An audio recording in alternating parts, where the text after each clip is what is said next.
Welcome back to the Big Lad Podcast. In this episode, we're talking all things alcohol, the effects it has on the body, the effects it has on society, and everything else in between.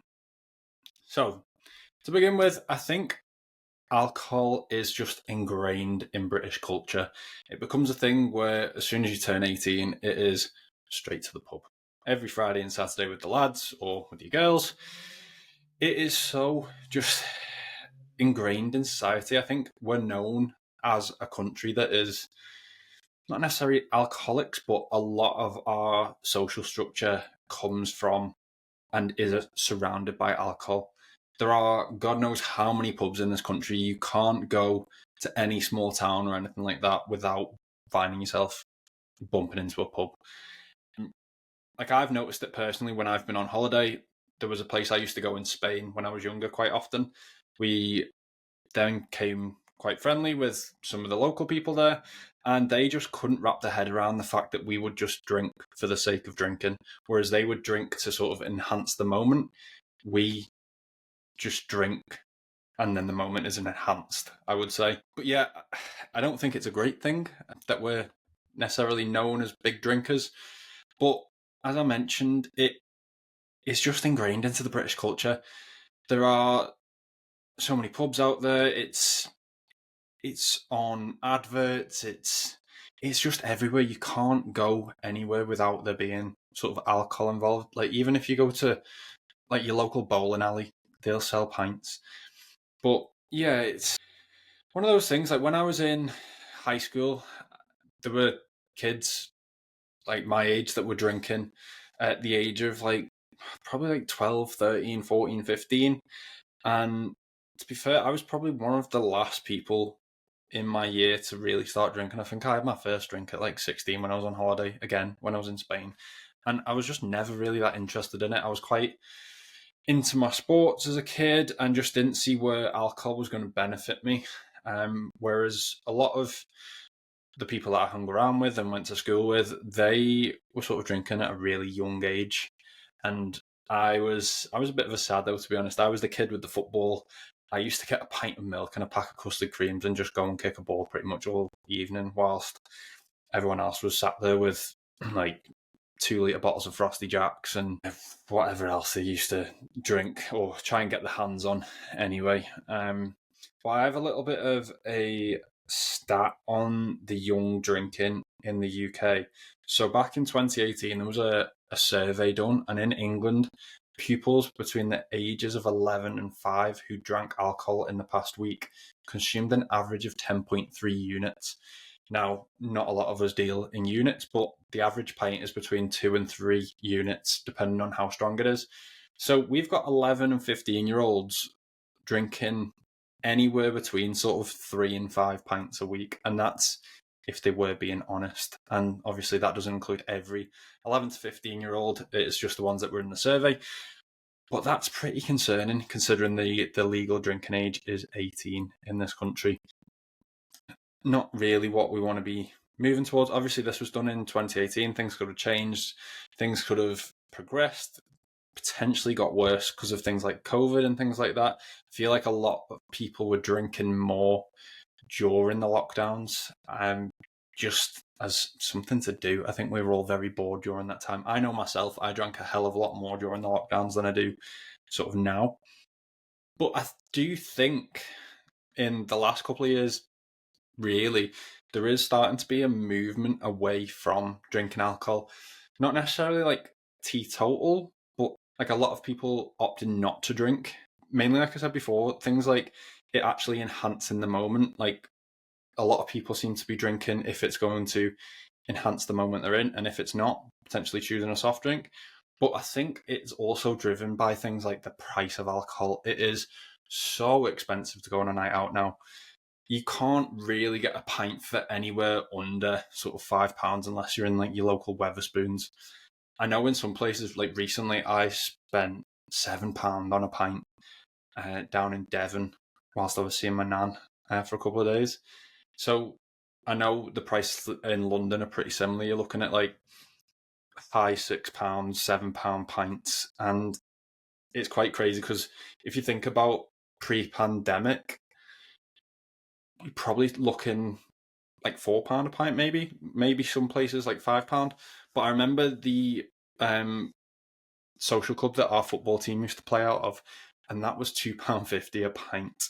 Now, this was quite a cheap place, but also on a Saturday, if you were there for the 5 o'clock kickoff, before the first goal, all the pints were £2. So you just have a queue of fellas just stood at the bar, lining up with as many pints as they could. And then, obviously, once the first goal goes in, it's only £2.50. But yeah, there's other things like the cost of living. Mortgage rates are ridiculous. Like, my mortgage rate's like 6.55%. It's crazy. I think it's come down. It's something like 5.25, I think I saw the other day. I'm hoping and praying that it comes down by October 25, because that's when mine needs renewing. And if it goes low enough, it is getting locked in for as long as possible. So yeah, there's obviously things like the cost of living. So household bills, rent, it's not cheap anymore. And it doesn't help that the energy companies and the supermarkets are making record profits during this so-called cost of living crisis. It seems to be driven very much by them. I saw a tweet the other day, which was during this cost of living crisis, Tesco's profits have gone from, I think it was 800 million to 2.3 billion. So during a cost of living crisis, their profits have increased dramatically, more than doubled. Now, there's some sort of issue there. If we're the ones that are paying for all this, and there's people out there struggling to pay the bills and food bills and energy bills, why are the companies also making record profits? Now, I think before I end up in a big rabbit hole, I'll potentially save that for another podcast and go into that a little bit deeper. But there's also now the fitness movement. I'm seeing a lot of like jokey reels and sort of trends where people are hitting their 30s and sort of moving away from the nightlife, and all of a sudden they're taking up running and everyone's doing half marathons or marathons and high rocks, which is quite frankly great to see. If people are there trying to like better themselves, get fitter and healthier, start new hobbies, get mixed in with different social groups, it is only going to benefit society. So obviously, if alcohol is having sort of negative effects on people's lives and people are moving towards sport as a different option, it's only a positive. And hopefully it has a knock-on effect to younger generations as well. Like I was mentioning before, back in 2018, we had sort of 11 to 15-year-olds drinking anywhere between 3 and 5 pints a week, which is not going to do anything good for a sort of underdeveloped person. Obviously, there's a lot of growing during that time, a lot of sort of just brain function, body. There's a lot changing during that time, and adding alcohol into the mix is not a very good thing to be doing. But like I mentioned, with the whole ingrained into British culture, like when I was growing up, there was this sort of alpha male thing of how much you could drink, sort of determined how cool you were in a way. And I think that kind of has rolled through. Like obviously growing up, it diminishes a little bit, but for me, like I've tended to be able to drink quite a bit, and that's not me like trying to brag or anything like that. It's just the way it is. I don't know whether it's because I'm quite tall or anything like that, but I've been able to handle quite a bit of alcohol. But that also doesn't help the fact that my nights out can be very expensive, especially now when I was saying like £5, £6, £7 a pint. We've not even got onto spirits and mixers. You're talking like, I think it's at least like £8 for a single spirit and mixer these days, which is getting like very expensive. Say you have 10 drinks, that's like 80 quid. It's baffling. That doesn't even include your transport or your food afterwards, going to your local kebab shop. But yeah, I think this whole movement of the sort of how much you can drink has sort of diminished, especially in sort of my age group, as well as the growing market of zero alcoholic beers. I remember when they first sort of not came out, but started becoming popular, I'd go to a load of like sports events and they'd be giving them out for free, trying to push the zero alcoholic beers. And I'm not gonna lie, they were absolutely disgusting.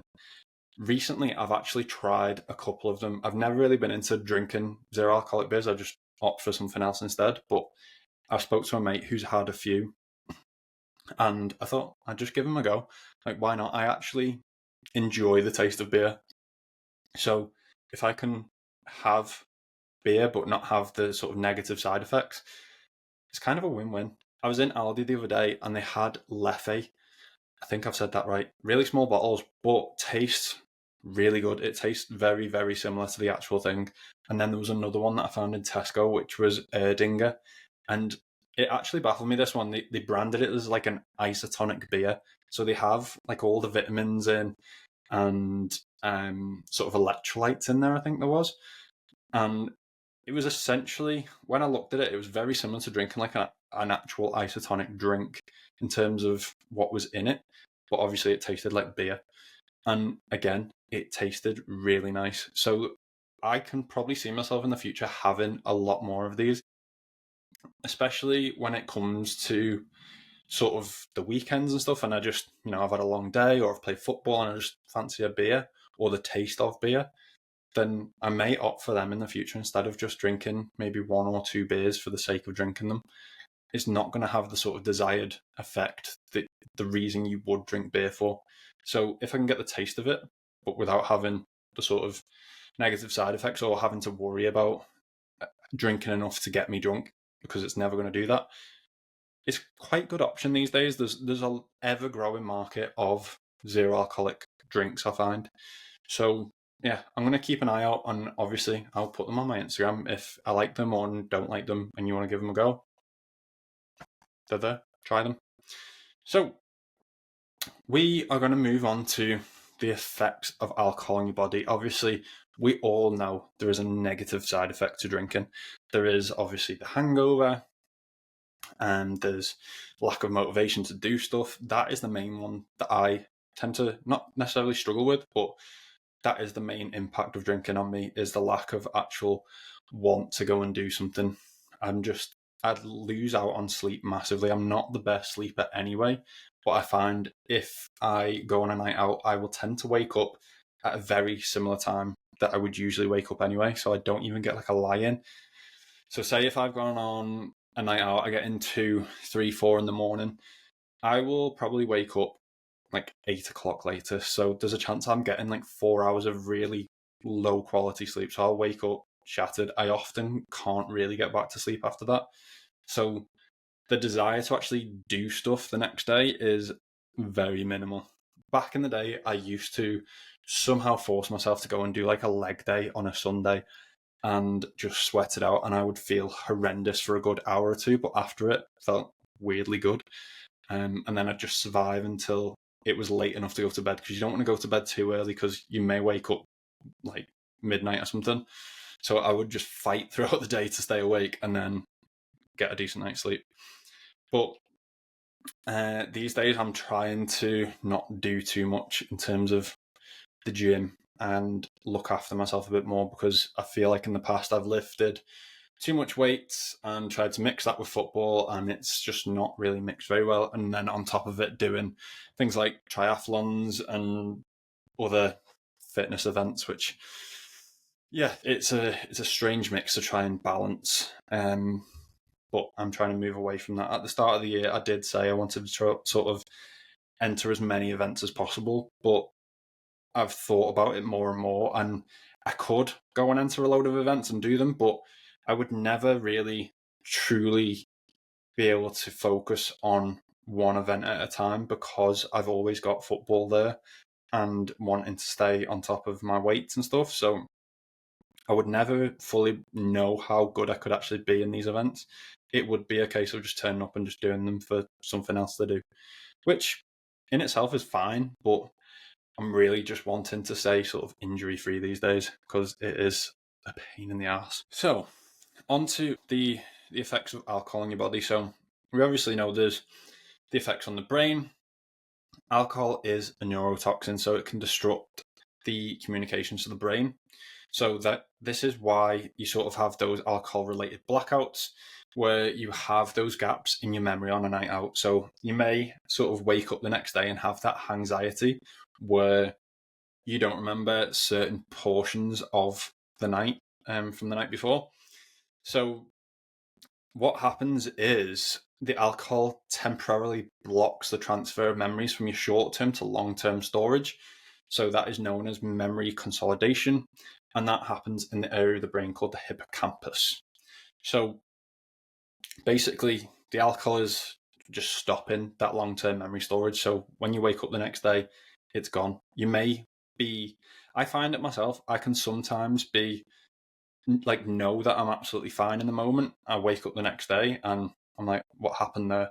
And you sort of have to try and piece it together. But that is essentially the reason why. It can obviously then lead to things like intellectual impairment, headaches, memory loss, slowed thinking, slurred speech, as we know when you have too many, and a trouble with balance and coordination. So it's going to have an effect if you drink enough. And I feel like in this country, like most people are binge drinkers. Like I found out what the actual definition of a binge drinker was, and it was having something like more than 5 or 6 drinks in one sitting. Now, I bet most people that listen to this podcast will do that probably most weekends at least once. I know that most of my football mates do, and most of the lads do. So I can't be the only person that knows people that easily drink more than that each week and in one sitting. I know myself, when I drink, I don't tend to drink like at all throughout the week or anything like that. I may have a couple on the weekend. Like if I go and play football, we all go back to the pub afterwards. I have one or two and then that's it, unless I'm then going out afterwards. But I know for a fact there's a lot of people out there that regularly do 5 or 6 in one sitting. We've obviously got the damage it can do to your heart. So drinking over a long time or too much on a single occasion can damage the heart, causing problems including cardiomyopathy, which is the stretching and drooping of the heart muscle, arrhythmias, which is an irregular heartbeat, can lead to things like strokes and high blood pressure, and obviously increase the chances of either of those. We then obviously know that alcohol affects the liver, so heavy drinking can take its toll on your liver and can lead to a variety of liver inflammations. Don't know how to say this first one on my note, but it's basically fatty liver, alcoholic hepatitis, fibrosis, and cirrhosis. So obviously, then we move on to cancer. So according to the National Cancer Institute, there's a strong scientific consensus that alcohol drinking can cause several types of cancer.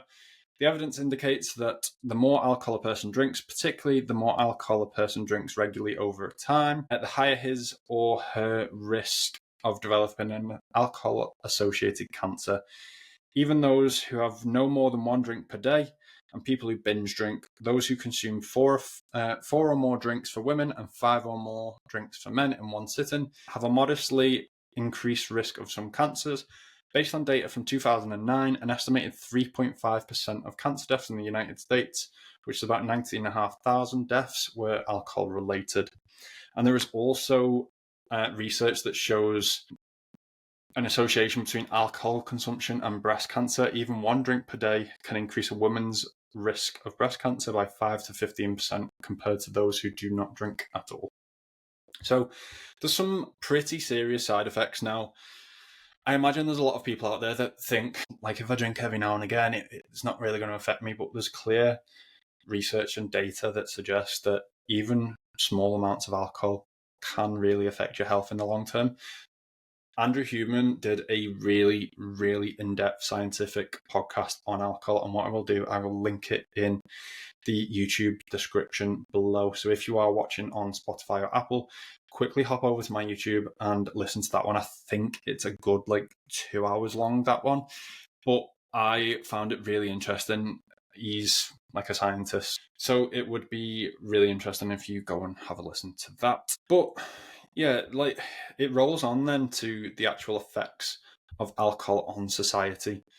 Now, I've already mentioned about the 11 to 15-year-olds who are drinking regularly in the UK.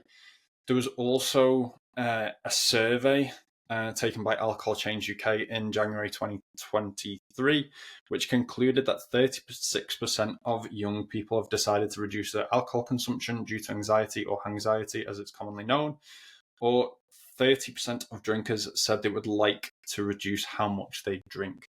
Now, I've already spoke about what I think is driving that. I think it's the fitness movement. I think it is really, really good to see.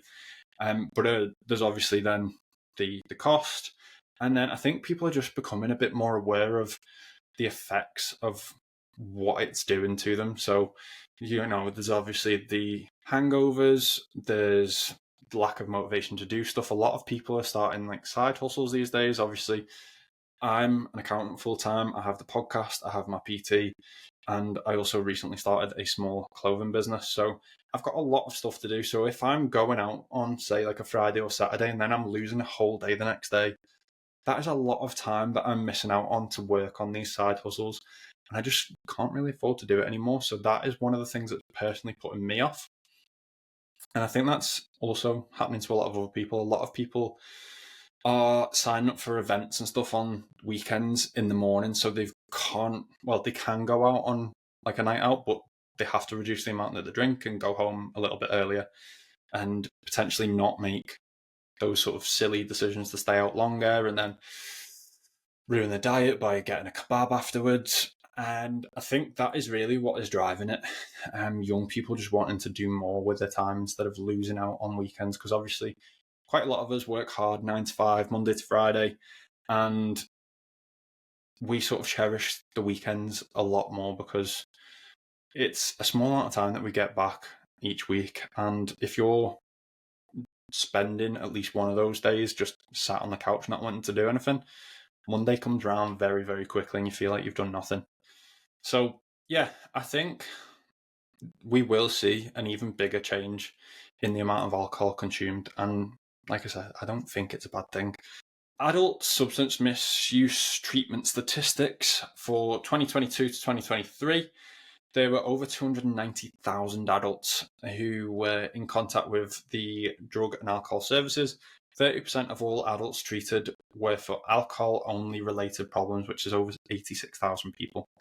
So this is only the people that are actually getting in contact. Obviously, there's about 70 million people in the UK. Let's say probably 50 million of them are of drinking age. Only 290,000 of them have been in contact with the drug and alcohol services between 2022 and 2023. I imagine there's a lot more people that probably need those services that have actually contacted.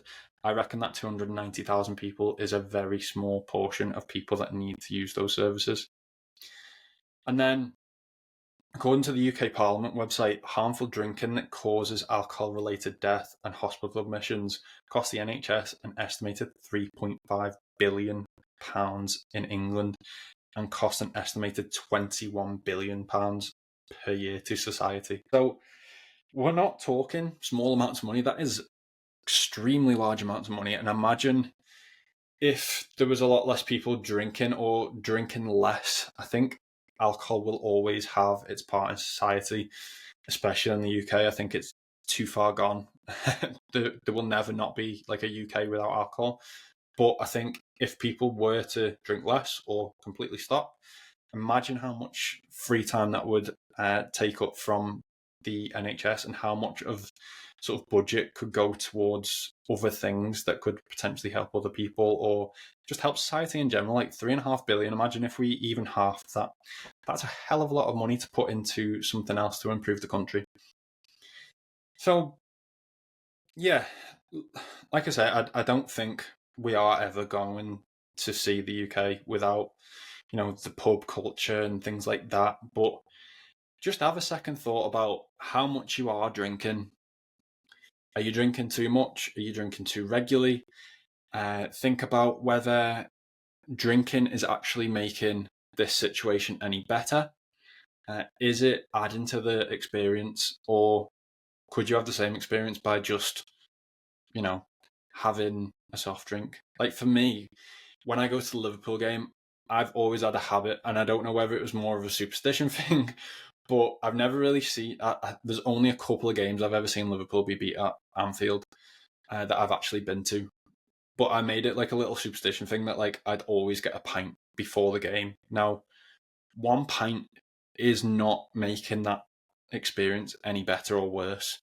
So I could just go and just get a soft drink. Like, I'm drinking a pint of beer for potential superstition, who knows? But things like that, just have a second thought, like, is this adding to my situation, or could I get the same experience from just a normal drink? But my thoughts, I've already sort of alluded to it further out in the podcast, is that I am trying to be a bit more selective of when I drink and how much I drink. I'm trying to do it more for sort of occasions.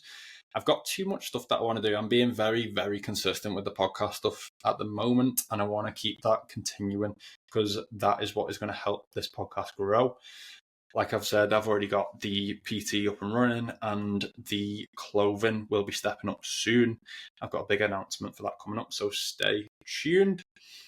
The main thing is literally just being more productive. The effect it has on my sleep is crazy. Like, I went out a couple of weeks ago for my mate's stag do, and a day session ended up turning into a night sesh. It was a very late one. Like, I think we started drinking at like 3ish. I ended up getting home at like 4. So it was a hell of a long day, a lot of alcohol, and then the next day was just pretty much written off. I was shattered, but it wasn't just shattered for like one day. It took me a good few days to get that sleep back.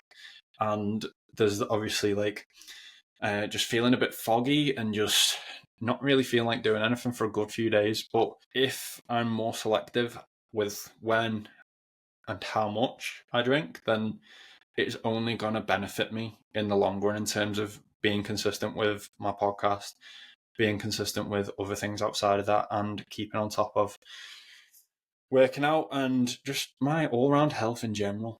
I feel a lot better after a good week, like a good couple of weeks without drinking. I feel a lot more sharper, feel a lot more like motivated to do stuff, and that is a space that I want to keep in for longer periods of time than it just being Friday or Saturday and the lads are going to the pub, so I'm going to go drink.